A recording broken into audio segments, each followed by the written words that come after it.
Angry people shout at talk show host Dave Rubin. We are not the problem. Yeah. Do you have a question? Former colleagues smear him. He was lazy when he worked here. He's lazy now with his ridiculous show. That ridiculous show is the Rubin Report. Its popularity enraged these people largely because Rubin was a leftist who began criticizing the left. Also, they hated that he interviewed some libertarians and conservatives. I talked with Rubin for half an hour after his show became a success. I released 5 minutes of that interview in 2018. But now I've learned that many of you like longer interviews, so here's my full interview with Dave Rubin. I'm puzzled by the anger on the left about everything. There is anger about everything because they believe they're victims. And when you're a victim, you have the righteous indignation to be angry at everything and at everyone. So I get a particular special strain of this anger because I was one of them. And when they see a refugee leave and escape and then get to some level of success, that's the kryptonite for them, right? Because they don't want people to realize, oh, you can get out of this, that you can find what your truth is, you can find another path, you can find success, you can find happiness, whatever it is you're looking for, you can find it. And they don't want that because they want conformity. You helped create a whole new medium, these podcasts. I just felt if there were more people having honest conversation, that we wouldn't be in the mess we were in. And this is 3-4 years ago, actually. And it seems to me the mess has only gotten worse, but there is a glimmer of hope here, which is that because of long form conversations happening on podcasts and on YouTube, and it's not just me, by the way, there's Joe Rogan and there's others, we're allowing people to go, all right, let's really listen to something. Let's really unpack an idea. Let's really have two people who disagree sit down and talk about things. Let's really look someone in the eye and figure out what's going on here. And let's not do what CNN and Fox and MSNBC are doing all the time, which is just putting on talking heads to spout talking points. That's all they're doing. You don't learn anything when you watch CNN. In most cases, I guarantee you, you will actually be dumber. But having watched CNN, Because you have your own issues. that really is the truth, because it's not designed to give you information that you can do anything with. It's designed to keep you watching. There's a reason. You asked me right before we start how often we're doing shows now, and we do 1 or 2 a week, and I don't think we should do more. And it's not because I don't want to work more. Believe me, I'm busting my ass every day, and I'm on the road and a zillion other things. It's that I think there's a limit to how much people should be paying attention to these things. I think if you give me an hour of your week and you give Stossel some time and you give Rogan some time and some other podcasts some time, well, you know what? Go live too. Go work, go date, go do whatever you do. Play some sports, whatever. I do 5-10-minute videos. Who wants to listen to an hour? It was completely the reverse of what everyone was doing, and I just felt it was the right thing. I don't know why exactly. Were you surprised? I can tell you the first day, so we launched originally as an interview show, we launched on Aura TV, which is Larry King's digital network, and I was doing a panel show. That's what I had been doing at the Young Turks, so these quick little clickbaity videos, but I did my first show with Sam Harris, and we did this hour and a half long interview, and I finished and I walked into the control room and I said to my guys, that's the best thing I've ever done. It felt real, it felt honest. We didn't do it for clicks, we did it for truth. And from that interview, I said, all right, this is what I'm gonna do. I didn't know what was gonna happen, but I started doing more of these long form interviews and people kept watching, and then suddenly I realized, whoa, there's a lot of people that are thinking the things that I'm thinking. There's a lot of people that are going, something's wrong with the left. And at the time, I was saying it as a lefty. Now I'm very comfortable here with you crazy libertarians. But at the time, that's where I was. And we did what was natural. That's really all that we did. You watched the YouTube counts, or how did you know people were? Yeah, I mean, the numbers started jumping, but it wasn't just that. It was traction that I could see on Twitter, but it was really more than anything else. It was actually old school emails that I was getting where people were writing me pages and pages of emails from literally all over the world. But the ones that affected me the most were these ones in the middle of the country. It would be somebody like saying I'm a 54-year-old Christian conservative, and I've never heard a liberal talk about issues and not put me down.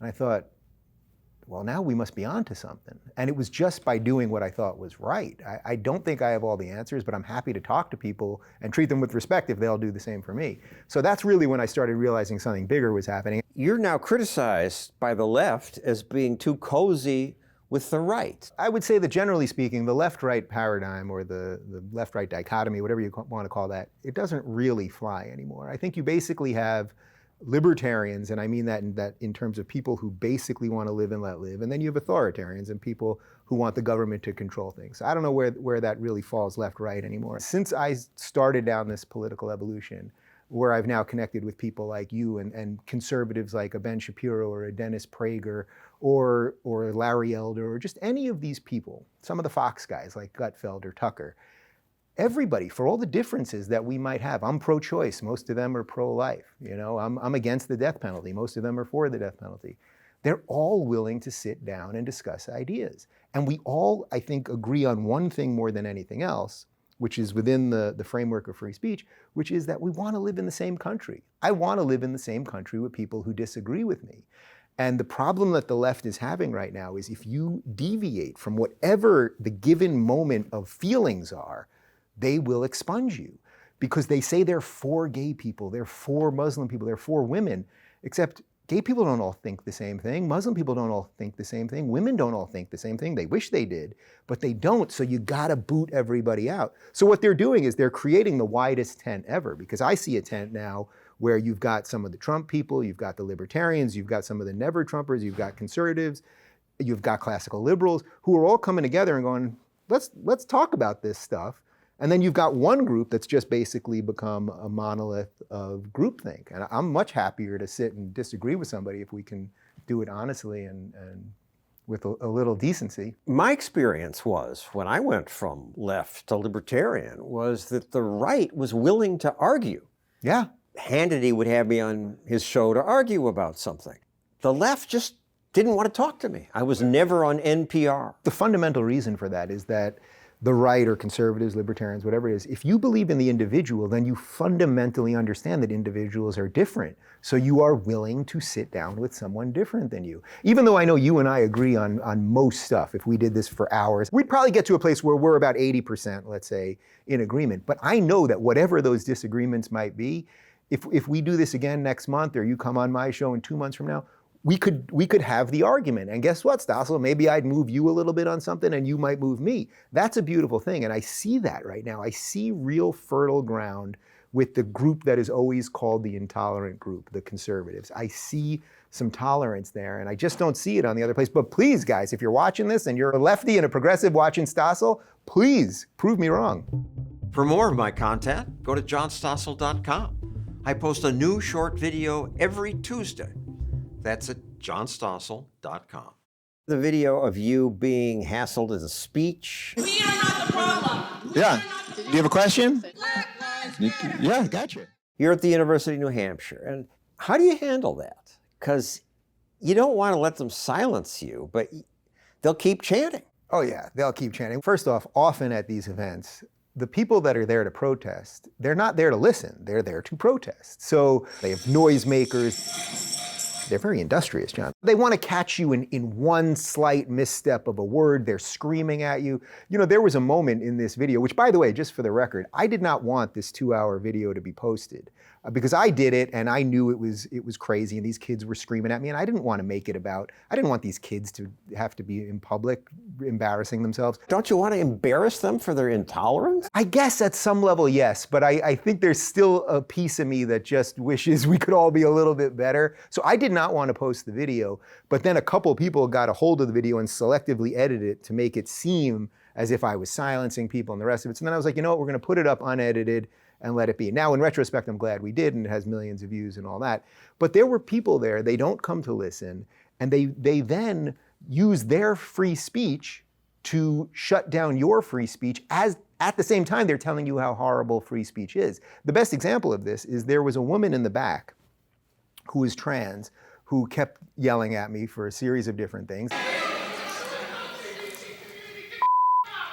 I said to her, I want you to live with the same rules, the same laws, the same decency, the same respect that every other person in this nation deserves. and has a right to. I said, I hope you have somebody that you love and find happiness, all of these things. I said, the one thing is that I don't want the government to be able to tell me what pronouns to use when I'm referring to you.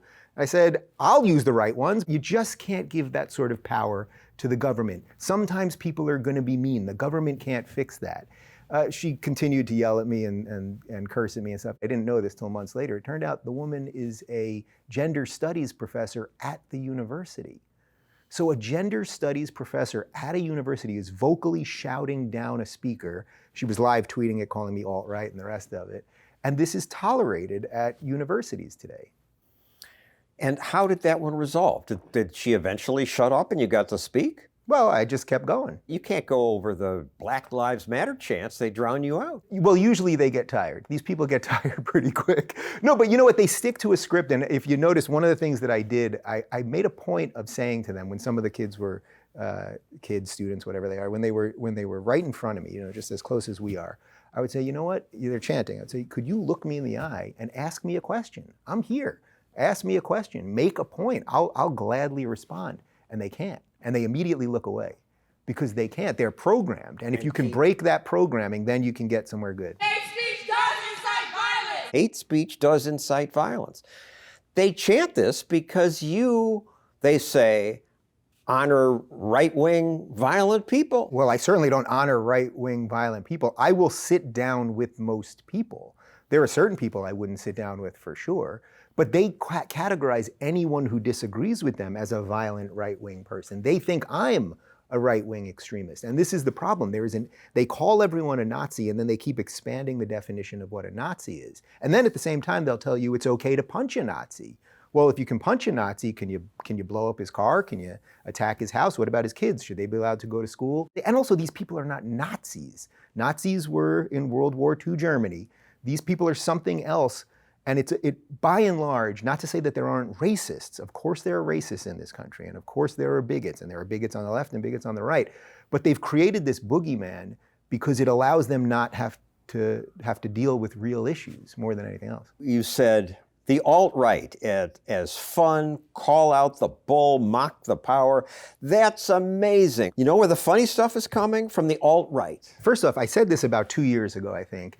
And what I was talking about, this is at the beginning of when people were using the phrase alt-right. And there was a different version of the alt-right than it's come to be. Now it's come to be this bigoted racist, it's the term itself. You wouldn't say this now? Well, no, I would say that meaning that there were these meme makers that do all these funny, silly, often offensive things. Using Nazi imagery and this frog imagery. The Pepe the Frog that you might know of was the ultimate example of this. These meme posters decided, could we start sending images of a crudely drawn frog to celebrities, and so that celebrities would think that it's somehow hate speech? And then somehow that all bubbled up to the point where Hillary Clinton is calling half the country deplorables. The basket of deplorables. There's an absolute connection there. So I said meaning the meme posters and those silly people who are just trolling all day long. Are they exhausting and annoying? Sure, but do they do some fun stuff? Yes, but that's different than the genuinely racist people. So I will be very clear here, Stossel. I am 100% against anyone who uses prejudice or bigotry or believes they have a right to anything because of their skin color or anything like that. The gold medal goes to the most offended. What do you mean? This is what the left has created. It's an oppression Olympics. It's a hierarchy of oppression. So you've got to figure out how you are oppressed. If you have a limp, you're this much oppressed, or if you're a Jew, this much oppressed, or a Muslim, this much oppressed, or black, this much, or whatever it is. Now, for whatever reason, they seem to put Islam at the top of that.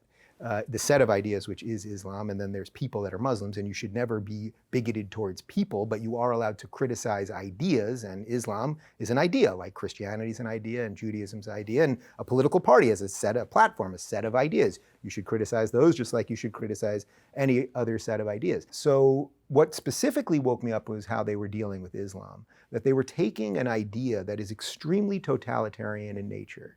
Okay, and this, again, I just said it, but I want to be very clear. You can talk about a set of ideas, in this case Islam, without being bigoted towards Muslim people. I have Muslim friends.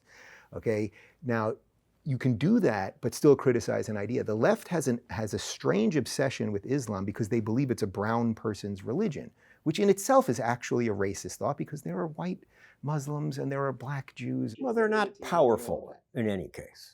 They meaning? Muslim nations, by and large, white American Christians, whether they're white or not, have the power. The Muslim world doesn't have money, power. So that's a geopolitical conversation that I'm happy to have with you. But basically what I saw was the way they were talking about this idea that was contrary to all of their other ideas. Islam has been terrible for women. It's been terrible for gays. It's been terrible for minorities. I mean, go anywhere in the Muslim world, and the fact is all of the things that progressive purport to be for are horrible there. And yet they have this fascination with the set of ideas around it. And the reason for that is because they're both totalitarian in nature. I mean, that they both want you to bow to them. That really is the truth. What the left has created, though, is a system where everyone wants to be oppressed. So the best example I can give of this is that at the Women's March, Bernie Sanders was supposed to be the keynote speaker, and they didn't want him to speak because he's a man. So Bernie, the standard bearer of the left, is no longer oppressed enough to speak there. Or when at a gay pride rally in Toronto about a year and a half ago, Black Lives Matter stopped the rally and made the organizers sign their list of orders, basically, because they said, we're more oppressed. We, Black Lives Matter in Canada, which it's not even a Canadian issue, we are more oppressed than you gay people. So it's a constant battle. That's why this thing will destroy itself. It's a snake that eats its own tail. It's not something based in virtue, it's based in victimhood. But there's truth behind it. Blacks have been oppressed. Some still are. Women are sometimes oppressed. No society is perfect, but the United States, by and large, has given more freedom to more people from every walk of life, regardless of your skin color, your sexuality, your gender, your original nationality, et cetera, et cetera. So does that mean everything's perfect here? No. But everyone still wants to come here. Nobody's leaving the United States, not even the celebrities who always say they're going to leave. They never leave. And why is that? Because it's still pretty damn good. So I would say this is where their word oppression isn't the right word. If you want to say there are problems, we got to fix those problems. If you tell me we have a problem with prison reform, sure. Do we have a problem with the war on drugs? Sure. Do we have problems? Yes. Do we have a problem that we give too many handouts, which then keep people dependent on it, and that has disproportionately hurt the black community? And who's done that more? It's the Democrats, actually, but that's a whole other thing. Yes, we can talk about all of those things, but to tell me those are things because you are oppressed, it ain't true. That idea needs to be decimated. You and I both started on the left. Yeah. Why did you switch? Oh, I woke up. I mean, that's it. Once I started waking up, it crumbles very quickly. Well, what woke you up? It was building for a while, and there were a couple things that had happened between Charlie Hebdo, where I saw the left defending people who had murdered people over free speech, over the ability to use satire. There was a series of things like that. It just kept building and building and building. And also, I think what it really came down to was I realized that not everyone that these people disagreed with could be a racist and a bigot and a homophobe and a sexist. And that was the argument that was constantly being laid out. If there was a Republican that gave a speech and said, we should lower taxes, their answer was, he's racist. Now that actually makes no sense. Now what they would argue is, he wants to cut taxes. That means less money for the poor. The poor are generally minorities. That means he hates minorities, thus he is racist. Now, first off, you could do a zillion arguments against that, including the fact that most of the policies of the Democrats, of big government policies, have locked people into being poor. There's a zillion ways we could go with that. But putting that aside, the simplicity of the argument started seemingly being insane to me, basically.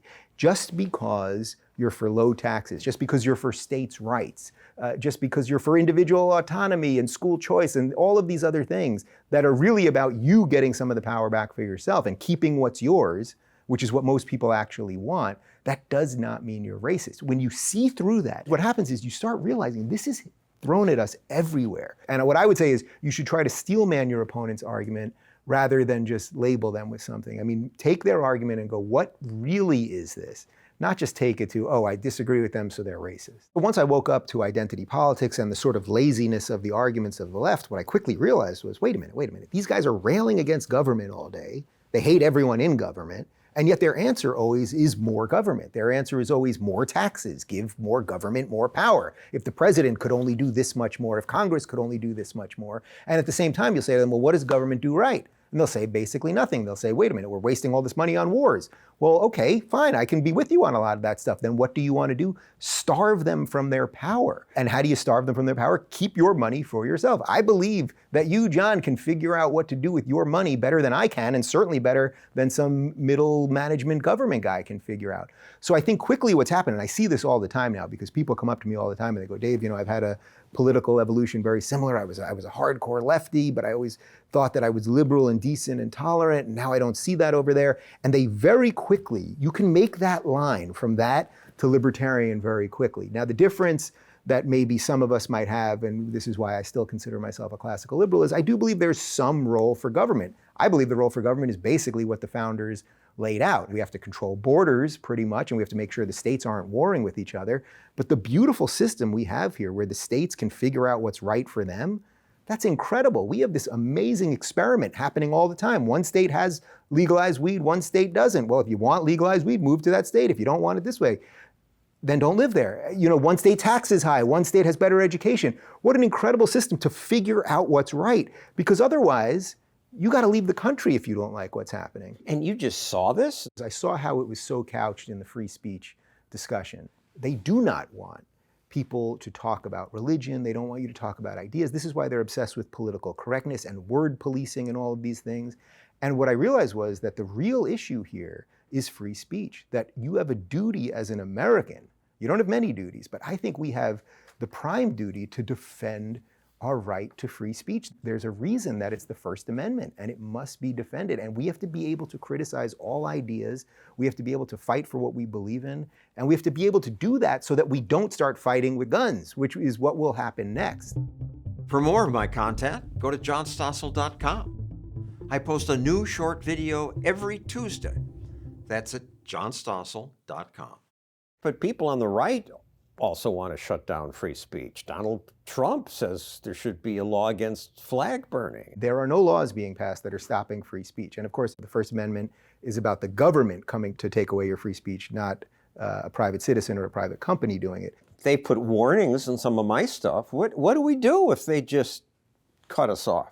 Competition is the answer. So I think the best thing that we can do is keep talking about these things. These guys, it's not the First Amendment, they can censor whoever they want. They can do whatever they want. I am very clear about, for all the criticism that I lay on YouTube and Facebook and Twitter and the rest of them, they are private companies. They can do whatever they want. I am so convinced that because we believe in the individual, and because of the power of that, of believing that the human mind can create great things, we'll be okay one way or another. It may take some sweat and tears and all that stuff, but that's all right. Let's keep moving forward. The days of cable TV obviously are coming to an end. It's a dinosaur. And this packaged cable thing where it's like, oh, I only care about these 3 channels, but they're going to give me 80 other things, and I'm going to subsidize basically 80 channels that nobody's watching. Those days are over. Nobody wants to pay that $120 for all these channels that they don't care about. What I've found is that people truly do want to pay for content that they like. People don't mind paying for Netflix if you really love Orange is the New Black. You don't mind paying for HBO if, although many people just get it from their parents, friends, cousins, nephews, uncles, whatever, the password, but you don't mind paying for HBO if you like Game of Thrones. And I've found that people don't mind paying for interesting, insightful, original conversations. They don't mind throwing in a couple bucks, and in some cases they throw in much more than that. And that's a beautiful thing. You're helping get ideas that you care about out there. What's better than that? The right doesn't believe, generally speaking, that the government is the answer. So there's a lot more room. But you did. You were on the left. You're right. What changed? Everything changed. I realized how identity politics had taken over everything, that we were judging people. That's the fundamental answer, I think, more than anything else.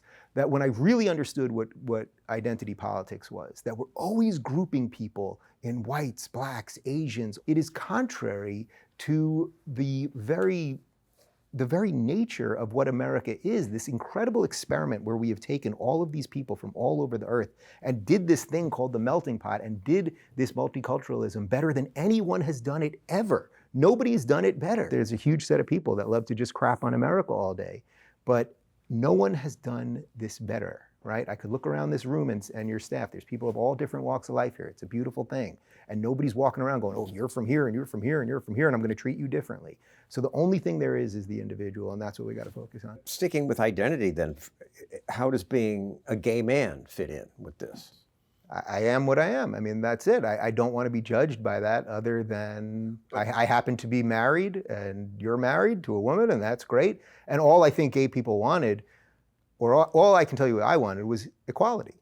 I don't want extra rights. I wanted the exact same rights, and I want to be treated as crappily as everyone else is treated. But when you deny people certain rights, well, then people have something to fight for. But give everyone the same rights, and then it's on them to figure out how to go be happy. You know, that whole pursuit of happiness thing, it's on you. But if you don't have the same rights, well, then it's a little harder to get to that pursuit of happiness. So life, liberty, pursuit of happiness. All right, I got life, I'm free, but I can't pursue happiness truly if I'm not equal. So we should have equal rights for everybody. We shouldn't be rejiggering the outcome for everybody. Yeah, I got identity politics bothered you, but I'm not getting the left to right the moments of aha. There were a couple things that happened in a row. I think the moment that people really point to publicly for me is I had Larry Elder, who's a conservative radio host on my show. He happens to be black. And we were talking about systemic racism, and I was still in the mindset of a lefty at the time. And I said to him, well, what about systemic racism? Give me the most blatant racist example you can come up with right now. Cops are more willing to shoot if the perpetrator is black What's your data than white. What's your basis for saying that? 70% of the homicides are black on black. The idea that a racist white cop and shooting unarmed black people is a peril to black people is BS. And he just beat me with fact over fact over fact about how systemic racism doesn't exist. Not that racism doesn't exist. Again, of course there are racists, and some of them might work in government. Of course that is. You will actually never get rid of it. You want to minimize it, you want to show people how not to be prejudiced, but you will never eliminate these age-old things, okay? You can educate, that's really the best you can do. Because if you want utopia, you're gonna end up in dystopia. It happens every time, right?